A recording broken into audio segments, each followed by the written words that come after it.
Amen po. Ang ikinamang wika ng Panginoong Jesucristo mula sa krus, I am thirsty. Makikita po natin ito sa John 19:28.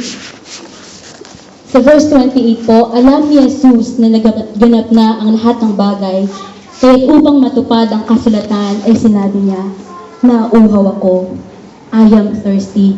Dalawa pong bagay ang titignan po natin ngayon sa verse na to, kung bakit sinabi po ng ating Panginoon na nauuhaw ako. Ang una po, siya po ay nauuhaw physically. At ang pangalawa po, siya po ay nauuhaw spiritually. Doon po muna tayo sa una. Siya po ay nauuhaw physically. So, paano po siya nauuhaw physically? Ang pagkauhaw po ay bahagi po ng buhay ng isang tao. Ito po ay dulot na likas po ng pangangailangan ng katawan ng tao. At ito po ay kailangang matugunan. At sabi nga po sa isang patalastas, obey your thirst. Sundin mo ang iyong uhaw. Kapag hindi po natin ito ginawa, maaring malagay po sa kapahamakan ng ating kalusugan. Tama po ba? At alam po natin na ang ating Panginoong Yesus ay Diyos. Siya po ay nagpakababa, hinubad niya po ang kanyang pagiging Diyos, bumaba po siya dito sa lupa, at nagkatawang tao, namuhay po kasama po ng tao. Amen po?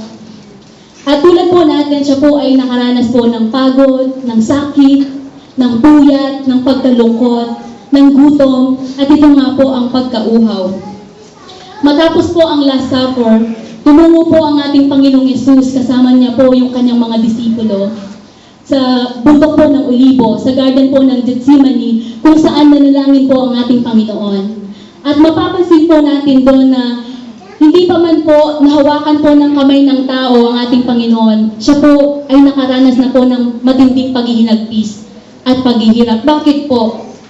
Dahil ang lahat po ng bigat ng kasalanan ng sangkatauhan ay inilagay na po sa Kanya, na Kanyang dadalhin po sa Kanyang balikat. At habang pong nananalangin ng ating Panginoon, tumatak po ang Kanyang pawis po na may halong malalaking patak po ng dugo. And then po, nung dokpin po siya ng mga kawal, siya po ay nagdaan po sa dalawang uri po ng paglilitis. Yung una po yung civil trials, and then po yung pangalawa ay religious trials. At hindi lang po yun, meron po siyang 6 na pinagdaanan po na 6 different hearings po. Yung una po, yung preliminary hearing po kay Anas. Pangalawa po, dinala po siya kay Caiphas. At pangatlo po, dinala po siya sa Sanhedrin. At first hearing niya po kay Pilate. At pang-apat po, hearing niya po kay Herod Antipas. At yung pang-anim po, hearing niya po ulit kay Pilate. At pagkatapos po nito, dito na po sinimulan ang pagpapahirap. Ang sukdulang pagpapahirap sa ating Panginoong Yesus physically and mentally.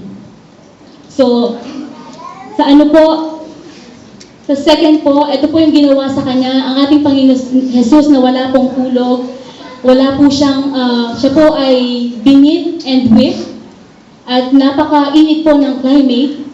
Siya po ay naglakad po na yung cross po na napakabigat, papuntang bundok po ng Golgotha, na ang bundok po na yun ay napakataas po niya at mababato po ang dinaanan po ng ating Panginoong Yesus. And then po, 6 hours po na nakahang ang ating Panginoon sa krus po ng Kalbaryo. At because of that po, marami pong nawalang pawis at dugo sa Kanya. Kaya di katakataka po, matindi po yung naranasan po na pagkauhaw po ng ating Panginoong Yesus. Siya na po ay dehydrated that time. So, marami pong oras. So, sa kanyang pagsambit po sa wikang nauuhaw ako, ipinapakita po dito ang mahalagang larawan po. Yung larawan po ng kanyang pagiging tao. At siya po ay nauuhaw physically. At sa kanya pong pagsambit ng wikang ako'y nauuhaw, ang tanging pinainom po kay Jesus nung mula pong siya po ay dakpin, doon nga po, ang tanging in-offer po sa ating Panginoon ay yung alak po na hinaluan po ng mira. At ito po ay alak na pampabawas po ng hapdi at ang mira po ay isang uri po ng bunga na mabango kung dudurugin, ngunit napakapait po ng lasa. Ito po yung pinapainom sa mga ipapako sa krus noong panahon pong yon.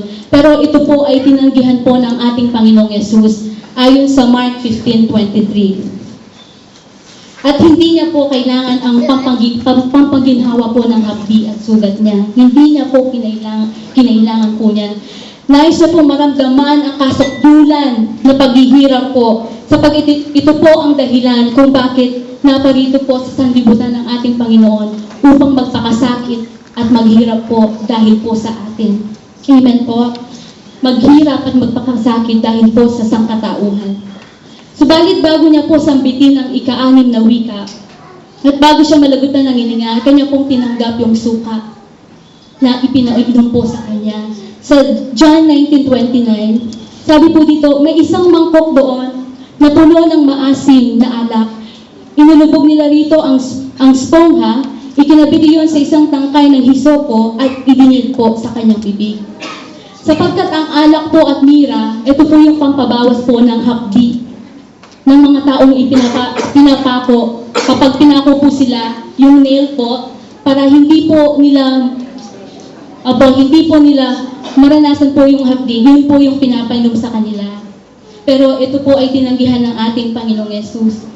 Samantalang po ang pagpapainom po ng suka, ito po yung tanda po ng matinding panlalait at brutal na pag-insulto po sa ating Panginoon.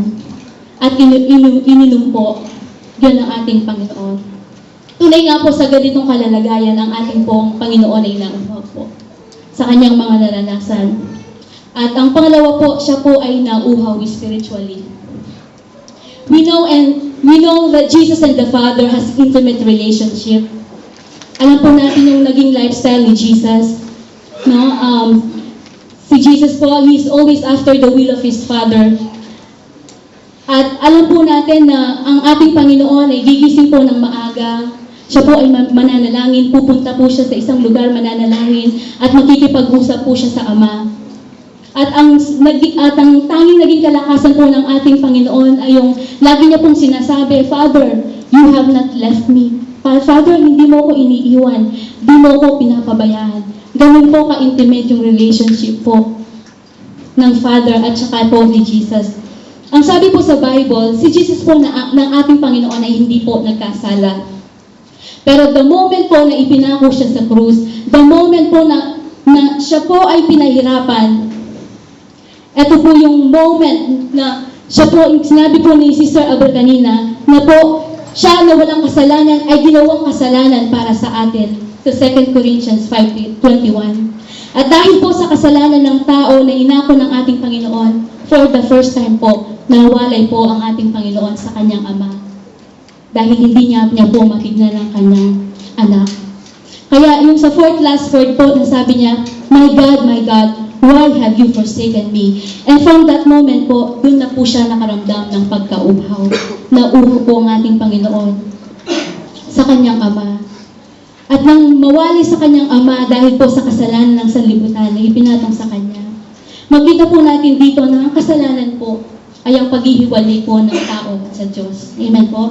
Ang kasalanan po ay siyang nagpapahiwalay sa tao at sa Diyos. Amen po?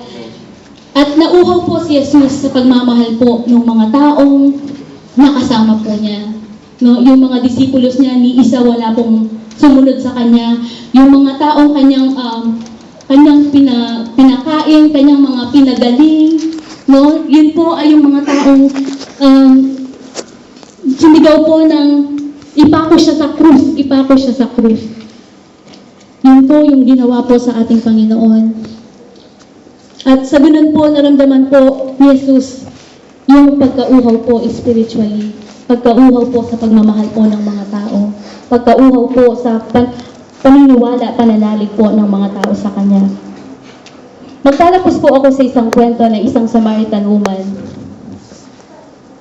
Sa John 4:7-14 po, marahil alam niyo po itong kwentong na to. Ang Samaritan woman po na to ay makulay po ang kanyang buhay. 5 po yung naging kanyang asawa, at yung pang-anim po, live-in partner na lang po niya.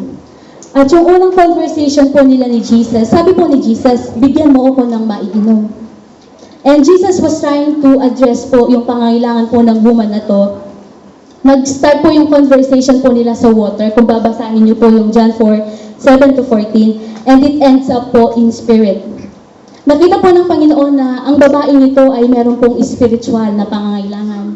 Bakit po? Dahil instead po, this woman was trying to find satisfaction and fulfillment in man, which she can only find it in God. This woman was trying to find satisfaction in the flesh, dahil marami na po yung naging kanyang asawa, where she can only find it in the spirit. Amen? Kaya kung tama po yung relasyon po natin sa Diyos, or kung wala po tayong relationship sa Diyos, we will always try to find substitutes. Amen. Pag wala po tayong relasyon sa Panginoon. Amen. And this woman po, she jumps to another man. To another man para ma-fulfill lang po yung kanyang flesh. Why? Dahil po, there is something missing inside na hindi naman po kayang i-address po ng pakikipagrelasyon po sa tao. Amen. Sabi po ng Lord, sa John 3:3, unless you are born again, you cannot see the kingdom of God. Why? Because wala kang spirit-to-spirit connection sa Panginoon. At ang sabi po ni St. Paul sa 1 Corinthians 2:9, your eye has not seen, your ear has not heard, nor your mind has not conceived what God is preparing for you, but He has revealed it to us by His Spirit. So 1 Corinthians 2:14, the man or the woman without the Spirit of God will not accept the things that comes from the Spirit of God. It is foolishness to him. He cannot understood because it is only spiritually understood. Hindi po natin tinanggap yung spirit po of this world. Tinanggap po natin yung spirit that comes from God. Amen? Amen. At ano po yung purpose? That we may understand everything that God has given us. That we may understand everything that God has given us. And everyone po is thirsty for something that satisfies. At drinking the water from the wrong well po, hindi po yun masusolusyonan po yung problema po natin.